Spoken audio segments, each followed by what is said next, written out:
So this is the heart of Kensington. You can see some of the fiends now here. Do you ever feel concerned for your personal safety? I seen a guy on a train. Everybody say he was dead, but all the cameras, and this is like built like bulletproof. Past 10 years. So back then was clearer than this. Way clear. Bad. So first, I just had a son, can't afford to go to jail, get killed or anything. People that's out here that living out here, they trying to push them up out of here. Yeah. Look, a person laying there. You see how people just walking by, they don't care. They had to put a breathing machine on them. What are your thoughts on what's happening right now in Kensington? I was in rehab myself, so, it's not an easy thing to do. No idea what's happening in Kensington. The guy said, he's like, you could be dealing right in front of cops, shooting it, and exchanging money, and they don't do it. You said you just got out of jail, right? Like, why do they do that? That keys, you feel me? Had me just looking at my body, that's it. I wasn't thinking about nothing. So your thought process wasn't like, I want to Right, quit. yeah. And I just heard something say, this is your last chance.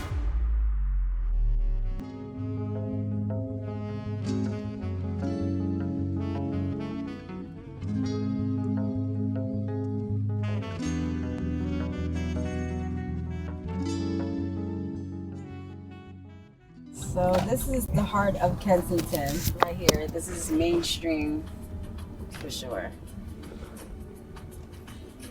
So we are right now arriving in Kensington. I'm joined today with Chris Antich. What's up, guys? He is the host of the People Talking Sitting Down podcast. So Chris is a Philly local. So we decided to come to Kensington to document the situation that's happening here. And we called an Uber from his place, and we were lucky enough to be joined by Sokna. And she's driving us right now, and she happens to be a Kensington resident. And she just took us by her house and was describing how there are shootings in that area and safety is not the greatest, and now we're in the heart of it. So talk us through, where exactly are we now relative to that? Oh, that's the main street right there. Yep. So this is the heart of Kensington, and we're approaching the Frankfurt L. So do you see that blue railing up there? Okay. That's the transportation center. This is where everybody, gets off at and stuff like that. So as you can see, there's, you can see some of the fiends now here. Oh, wow. Here. Growing up around it, or just being around this living, like you were telling us, but just telling to the people on camera, you said that you've gotten numb to this. What do you mean by that? Because just seeing it every day, you become numb to it. And you said you have kids and you try to keep them away from this. Yes, but it's kind of hard to, because we live in the area. So I try my best, not to have them around this, since I have a car now. So this is the heart of Kensington right here. So they're just out here. So they barricaded that part under the bridge. You see how all those gates? Yeah. To kind of get, because they used to, just go under there for shelter. Hey guys, today's video is sponsored by Aura. A few years back, I did 23andMe, which is the genetic heritage site where you can learn about where you're from, your ancestors, and all that cool stuff. Unfortunately, unbeknownst to me, I had realized 23andMe had been hacked, and I was notified that my information, my personal data, had been breached. That's when I learned how exposed we all are. I Googled myself, and I learned that my phone number, my address, and other sensitive information was all online without me knowing, and was being sold. These sites were selling my data without my permission. That's why I started using Aura. Their data broker monitoring automatically scans and identifies where your personal information is exposed online and removes it to keep your details private. Aura also offers identity theft protection and alerts you about suspicious activity. Plus, every adult on your plan gets $1 million in identity theft insurance with coverage up to $5 million total. Go to aura.com/Alessi to try for 2 weeks for free, so you can try out and make sure that your information, your privacy is safe. Stay safe, stay private, try Aura. Do you ever feel concerned for your personal safety? Is it like a day-to-day thing, or at this point you kind of know the area and you're kind of aware?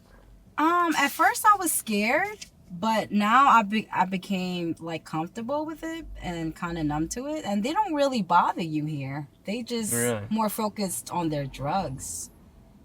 You know what I mean? I seen people harass them more than anything, which is crazy. In what way are they harassing them? I guess like stealing their stuff or what they have, or the drug dealers, shake them up and stuff like that. Yeah.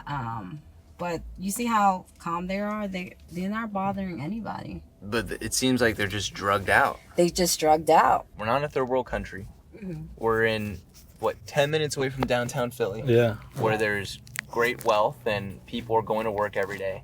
And people right now are just driving by like it's another Thursday. And then on the sidewalks right here, we just have people quite literally walking as if they're zombies. Yeah. And people passed out. And people just completely out of it.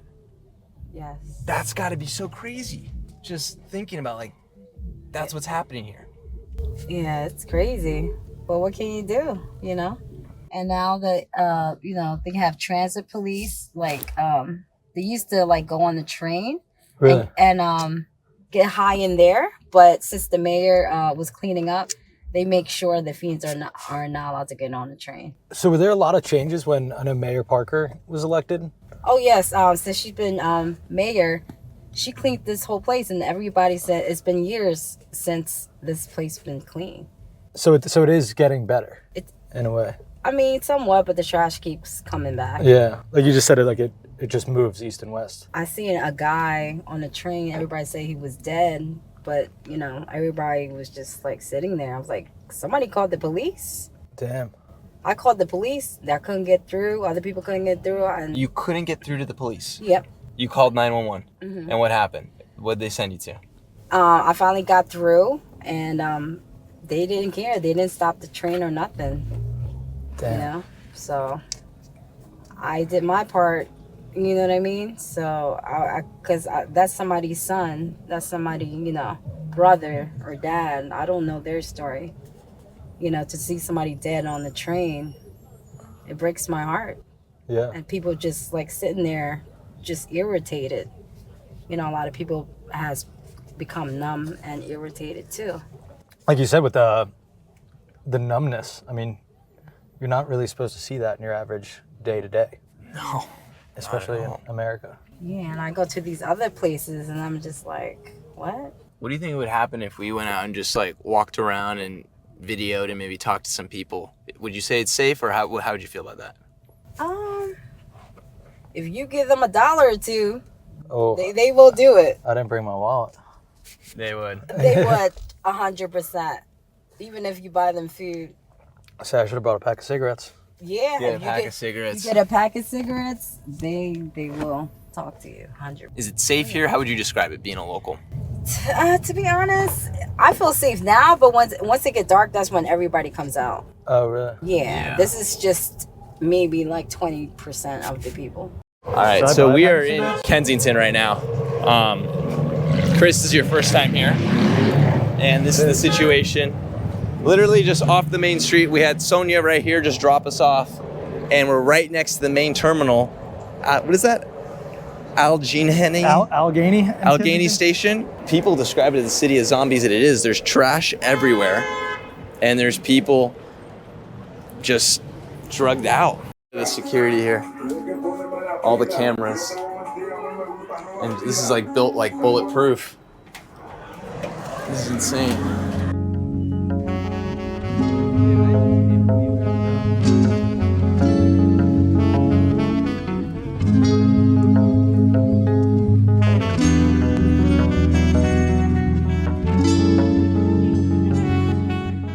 Are you guys from here? Yeah. If you want to,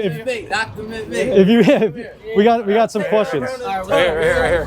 So guys, my name's Christopher. I host a men's mental health podcast. And I'm an upcoming rapper, you hear me? You guys have grown up here in Kensington? Yeah. What do you think of this? Is this? It's a normal day-to-day life, buddy. Normal day.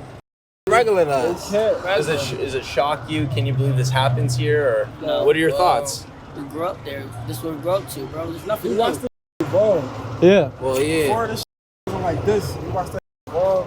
to this. What was it beforehand? What was it beforehand? Don't get me wrong, it was like this, but it wasn't like this. Are you saying it's the worst it's ever been? Look, I've been down here for like been going on probably past 10 years now. So back then was clearer than this. Way clear. This bad. Like Back then they used to all be on the sub.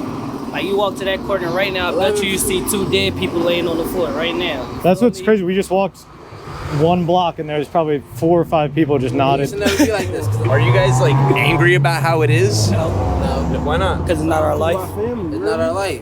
What's that? And to be honest with you, they chose to do this. Yeah, That's what I'm saying. Like, they chose got to their do own that. life to live, so I feel They got like they know what they do. We didn't have talk to them. They know what they want to do. So who do you blame for this? Is there someone you feel like is at fault, or do you care to blame, or where do you? It's like the government. The Government. Growing up, was it just common to have friends taking these drugs? Friends? No. Or taking it? No? We don't associate with people like Yeah, that. we don't associate with people like that. But being They always around say it, doesn't it influence No. Yeah. I definitely did see a couple people like from years ago to now. Yeah, they definitely turned themselves out. But that don't influence me to do it. No, that's influencing me to stay the hell away from it. you? How old are you guys? I'm 20. 20. 21. So you guys are just young adults seeing this. Like, do you have aspirations to want to get out of I'm here? a young rapper. I'm gonna clean all this shit up. You want to clean it up? Yep. How do you want to do that? Huh? How do you want to He clean it gonna up? get With this rich rapping off. He gonna get rich off being a rapper. Not We just gonna come that. back Not to just the my man community. being a rapper. I'm a chef. Yeah, we Sure. got it's I'm different. a supplier. It's different shit we gonna do to bring back the community. You heard me? Do you plan on like leaving Kensington, or what are your aspirations? I'm enrolled in Chestnut Hill Culinary, but my aspirations is to leave all this. A lot of hedgehogs in here. Leave it. Yeah, for good. Yeah. Why? Is it just? Why? So first, I just had a son. Can't afford to go to jail, get killed, or anything out here. My mom would be worried about me. Like I ain't gonna lie, I love to out my son. I ain't gonna lie. So when you had a kid, it changed everything. Yeah, it really did. Because before I even had my son, I was on some. Put it after I that. ain't really care. Real rap. But then when my son came, it was like, it's over. I gotta chill. You want a better life for him. Feel me? Sure. This right? Sure, definitely do. And then this man, it's Ant, other man, you hear me? Not this turkey poppy, but me. And then right here, Omar, this is true step right here. You hear me? Right here. Well, are you from Kensington? I'm from Richard Island, but I've been living down here since 2015. So, you know, it is everything. If you ask anybody around here, you're gonna get negativity.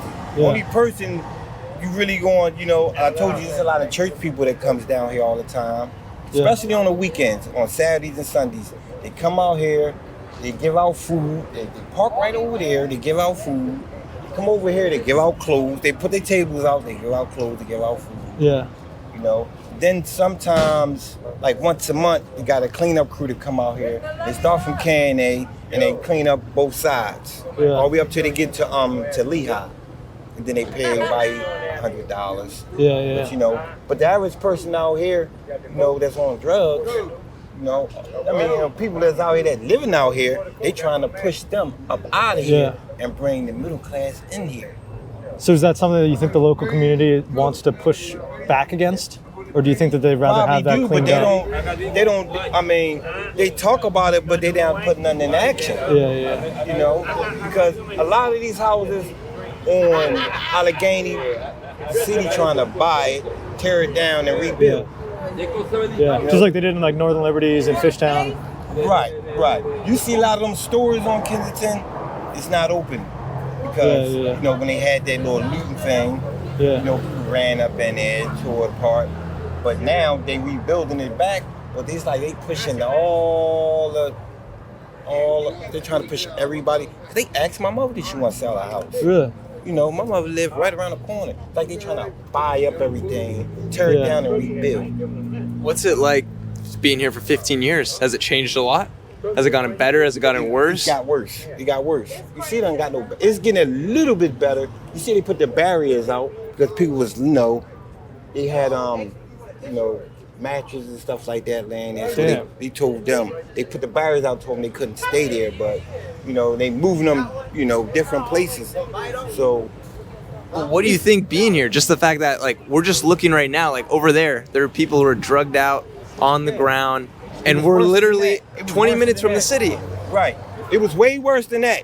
They cleaned it up a little bit. Usually, we could see straight down here to K&A. At one point in time, you couldn't even see with so many people, in the way. They cleaned it up just a little bit. Just a little bit. Who's to blame for this? Are you angry at anybody? Are you frustrated? Like, who's the person to blame? I don't know who to blame. How were you able to defeat your addiction and get off the street? I was in an accident, and then when I came out the hospital, the doctor told me they had me on different types of medication, so he told me do not use no street drugs. So I was putting the street drugs over top of the medication, so that was making me OD. You know what I'm saying? And I did it 7 times. So the last time I done it, I came to the point that I'm not going to do this, because one day I might OD and they can't bring me back to life. So from that point on, I just, So you have a certain level of empathy and compassion for the people that are here. Yeah, especially the ones that's laid out. Now, if you walk down, look, a person laying there, you see how people just walking by, they don't care. Yeah. If I call, usually there'll be an ambulance down there, because a lot of commotion goes on with the L train. A lot of young kids, when they get out from school, they fight and pushing each other on a, Yeah. Some people care, some people don't. You must see, like, the EMTs in Nome on a first name basis. They must be coming out here, like, all the time. Every day, all day. Damn. I can only imagine the burnout that they're getting, because it seems like the issue here is the drug, right? But that's not being removed, so it just keeps happening and happening and happening.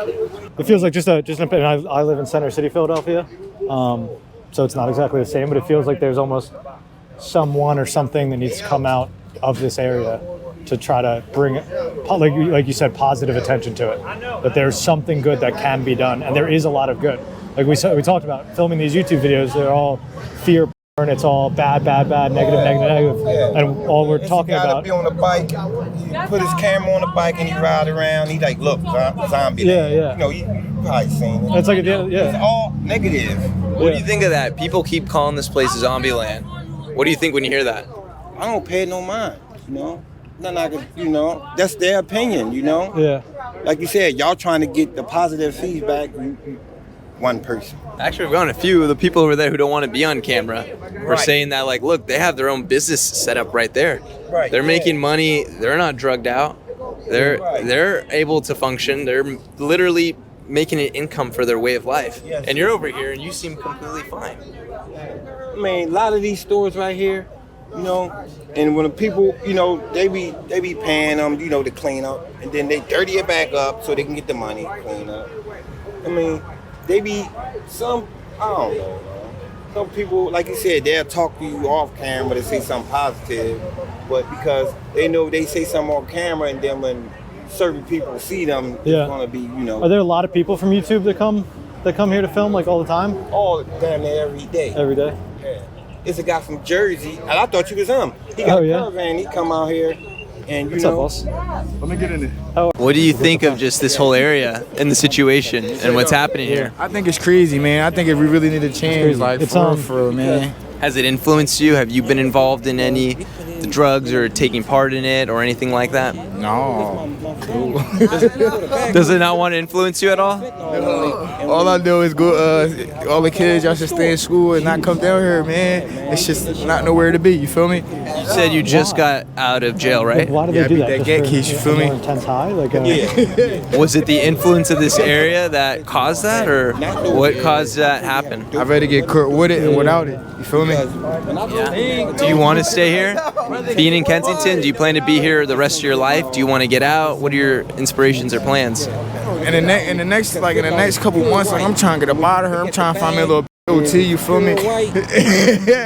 So I can lock in and kick my feet up there. You feel me? People call this place the city of zombies. Is that accurate? Would you say it is? Yeah, you see what's going on. That's all zombies are here. I'm like that. But when you get a hit of that turn you to a zombie, man. Look, he slipped over his chair. Had to take a shit go down out here, man. And be seeing that, does it make you not want to do it? Do you know people that have been affected by it? Any friends, family? Yeah, like one of my close friends. She like 22, and I never knew she did dope until the other night. The other night. What happened? To show you, we was in the crib chilling. I go out the I bus. have to blur this, so we'll see. We was in the crib chilling, man. I come back and she like this. Like if you injected. What happened? What'd she do? She snorted dope. What dope? Dope or? Yeah, I wonder what that makes you. Real quick, he's talking about his. Well, you explain it. So we were just talking, and you told me that you had like an out of body experience that allowed you to. Like when you unconscious, and like when I came up out this store, I fell. Bam. And this is, you said, 7th time Yeah, that was my 7th time. overdosing. And 7th time overdosing. overdosing. Look, no, they had to put a breathing machine on me because I wasn't. He said I wasn't breathing for like 45 minutes. So they put a machine. It's called an oxygen machine. Yeah. They put it on your chest, and you know. So at that time, I was unconscious, but it's like. You're like, it was like your soul. Yeah, it was it's like my body came up body. Now I'm standing over top of my body, and all I heard was, "This is your last time." So when I woke up, you know what I'm saying, physically, because when I woke up, I opened up my eyes and I seen the paramedics arguing. They was like, "Man, we gotta call the coroner. He not breathing. He ain't been breathing for 45 minutes." That's when I jumped up and I had the machine on my chest. So that's when you know what I'm saying. So when you were, I've never talked to anybody who's like had an out of body experience like that. When you were out of your body, were you like thinking clearly? You know, obviously the drugs in your body right fuck up your mental state, and you're thinking all these things. But like when you're outside of your body, was it a clear look into like what was going on? It just had me just looking at my body. That's it.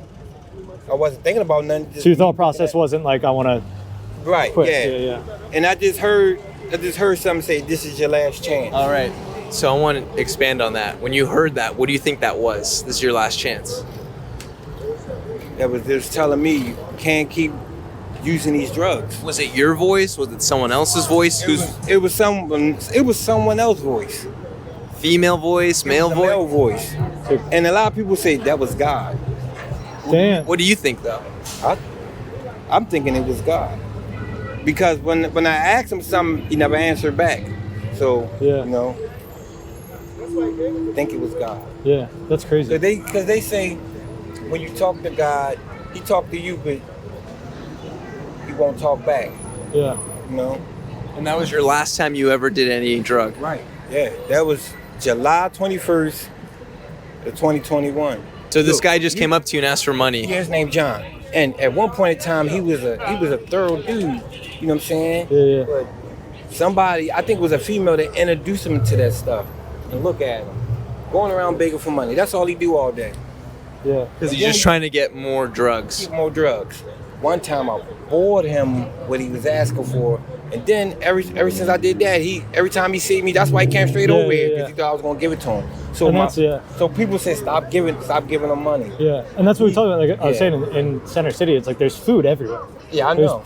There's like you said, churches that come down and have hundreds of peanut butter and jellies and bag sandwiches and things like that. It's just like thrown in the streets, which I do understand is like people don't want food; they want drugs.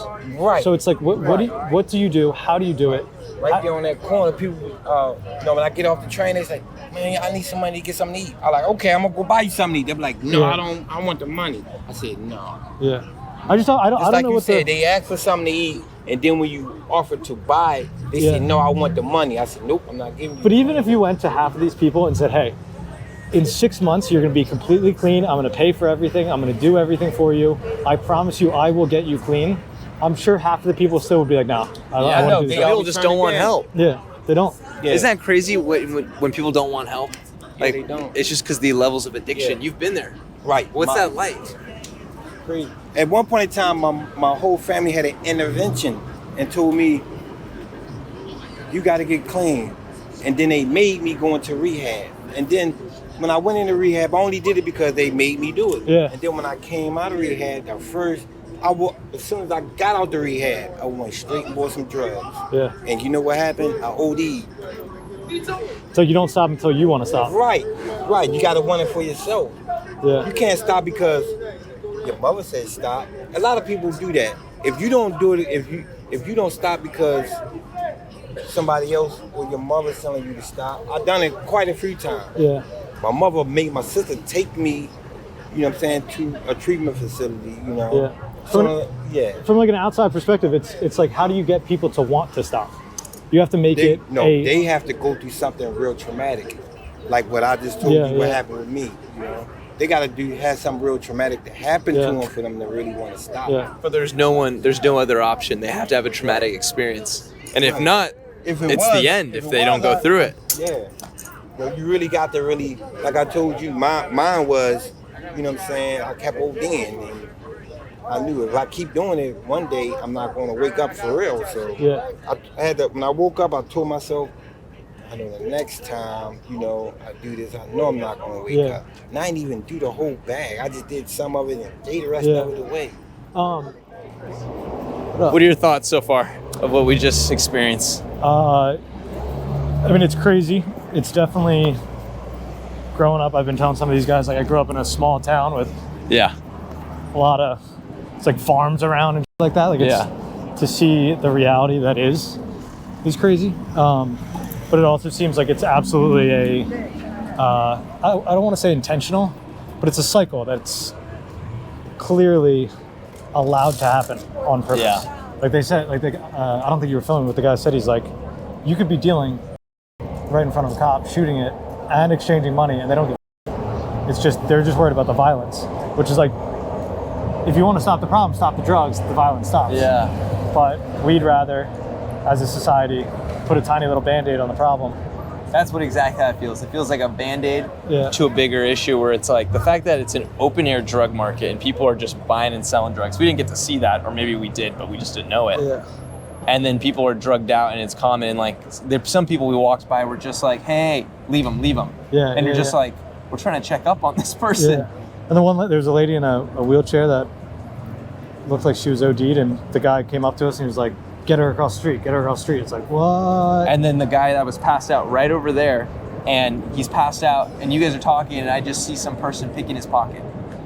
It's crazy. It almost feels like a disturbing part of it. It almost feels, I hate to say it, like when we're walking by these people, it's almost like you feel separate from them. And it's or like that's how I'm feeling, is like I'm walking by, and it's almost like you're walking by in a carnival, and you see the crazy, you see the 9-foot man, like you're just looking at these people, and it's like, it feels very dystopic. Yeah, and we're talking about like even having the cameras, like we both want to have somewhat of a positive outlook on like what can be done. How can we have these conversations instead of just doing Zombieland like everybody else does? But like, it's just like literally there was a cop around the corner there was a cop there, there's an EMT right there, and the entire time it's like, this is happening and this is so normal. Yeah. And the only thing I can think of in my eyes is just like, all right, the mayor, what's going on? What's their solution? What is their plan for this? Because people I've spoken to said it's the worst it's ever been right now. And it's just people on the ground, passed out, the crime, the kids who were telling me that, you know, there's a lot of gang banging, and some of them said that they're involved with it. Some kid that was 20 years old just got out of jail for 5 months. Yeah. You're just like, it's shocking. It's its own little, it feels like it's almost its own little world. It does feel dystopian. The weird part is like, when they said that there's like a Narcan truck that just is on standby, that has nurses that roll around in it, that are just here on standby. Again, so that's a cycle that somebody's making money off of that. Just interesting. Like, I don't know, I don't have an opinion towards it one way or another, but it seems like, all right, here's a way we can have a bunch of up people, and we can make more money off of them being up than we can them just being struggling. Yeah, it definitely, or in a house. I hate to do it, but it makes me definitely put on my tinfoil hat and start thinking there's almost a reason there people want this to be what it is, because it's like, it's so obvious and it's so blatantly bad, the situation here. And the fact that it's not being fixed and not being addressed like certain areas of the city would be immediately, I'm like, is someone behind this pushing this? Like, I hate to go that direction, but it feels like that. And a lot of these people said that. They're like, oh yeah, what's the government? It's the government bringing in the drugs. Which, like, yeah, it sounds kind of crazy, but at the same time, it's clearly allowed to happen. This is the library that's open to the public, and no one goes here because of the fact that, as you can see, there's people passed out everywhere. There's people just passed out everywhere. So this is the main Kensington. Yeah. I can't believe this is right down the street. Like, it is. Now we are officially on the Kensington Drive. So this is what when people come here, they think of this. They know it because of the train station. Look, there's the Rock. Oh my gosh, dude. That's the wrong side. It's closed. That's It's right crazy. there. So that was the ministry center that I wanted us to check out. So wow. It's closed. Some quick reactions because he didn't want to go on camera. However, he had a very different perspective from most people there, and he'd been there for like a decade, he said. Yeah. What were your thoughts on that? He was definitely frustrated. And we talked about there's like a center across the street that is obviously trying to feed people, help people. The Rock Center, you guys should check out. It's a cool Christian missionary. They're trying to do work. They're trying to help people. But as you were saying. No, he's just like, while acknowledging that they're trying to help and do the right thing, they're also bringing people that are homeless, that they're bringing more attention to his area. As a business owner, he clearly wasn't happy about that. And then he also had a different perspective from a lot of people that we talked on the streets in Kensington, saying that the mayor's not doing anything, that they're not willing to actually make an impact on any of this stuff, which, again, as we talked about, it's like a cycle. There's people trying to help, but there's also people, I'm sure, supplying the problem. Dude, he was so pissed. Yeah. He was completely saying, we were like, don't you think they're cleaning up? He's like, nope. Yeah. Government's not trying to do anything. They're making it worse. The government doesn't care. Like, and this is a sober-minded business owner on the corner with like, dude, he has that place locked up like he's ready for the purge. Yeah. Like that place is completely bolted down, and he says, obviously, you know, he has to protect himself and he's worried about the whole situation, but he doesn't feel like anything's being done to correct it. Yeah. And he's just, the feeling was frustration. That's what I got. And the craziest part to me was that he had, you know, he was an appliance, it looked like a used appliance store owner, and he had all the appliances. That's thousands of dollars of appliances right there. Yeah. That like, if you wanted to wheel away, if you actually needed money, it's all right there. And he said he has no problems with it.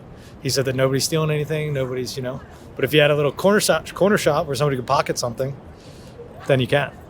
What are your thoughts on Kensington? Well, I really don't know much about Kensington, but I do know that it's going through a lot in terms of, you know, poverty and drugs. And I'm just hoping that things can get cleaned up and that they can, you know, find some way to manage the opioid situation that we see on the news. As I said, I have never been there, but I have seen it on the news. So. But you're a Philly resident, right? I used to be a Philly resident. I'm currently a New Jersey resident. Okay, we'll call you a Philly resident just because you've been there before. Yes, I West Philly girl all the way.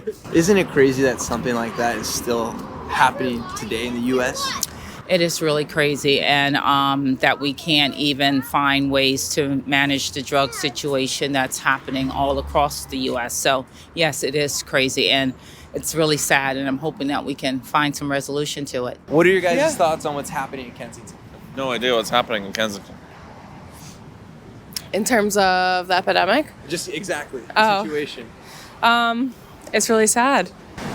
Do you get much news about it? Because it's like only like 10 minutes or 15 minutes away from here. No, I think it should be talked about a lot more than it is. Yeah. I have addiction that runs in my family, and it's really sad, and it needs to be like normalized in terms of how it's talked about in society. Do you feel like there's like a solution to this at all? Like, because it's been here for a while now, and we were just there, and people said it's gotten worse. Do you feel like there's any point what they're trying to do or anything? There would be a solution. I don't know what it is. Yeah. But I mean, I don't think we should ever just give up on a certain part of the city. It is what it is. Like, that's an incredibly defeatist attitude to take. What are your thoughts on what's happening right now in Kensington? Well, I thought they straightened it out. They cleaned it up, didn't they? We just went there, and people are saying that it's the worst it's ever been. I couldn't tell you since I don't have any clue of what's going on down there. I was in rehab myself, so, you know, it's not the easy thing to do. So, what are your thoughts on what's happening right now in Kensington? Well, my actually thoughts there is that it's trying to get cleaned up, but it's not quite there yet. But I don't think they will ever clean it up because it is what it is down there. You know, it is another world, and it is Kensington. And have you been there before? Checked it out? Yes, I have. Yes. What were your thoughts? Just seeing what it is. I wanted to hurry up and get the hell up out of there. Unfortunately, that's how the feeling is. But isn't it crazy to think, like, right now we're in a park where people are hanging out, relaxed, drinking. Over there, there's people literally passed out on drugs. And just people dealing, like, doing things that you would think there's no way this could be legal. Well, we have to understand, too, that what we're fighting a spiritual warfare also.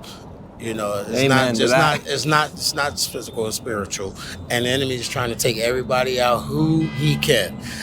You and me included, you know, and just like it right now, he don't even like the fact that you're doing this blog. No. You know, and you're getting this type of information, you know, and I'm saying it to pass it out there also, because whoever's listening to it, I hope that someone realizes too is that your life is precious and it has a purpose and a meaning to it. And that's basically what I have to say about that.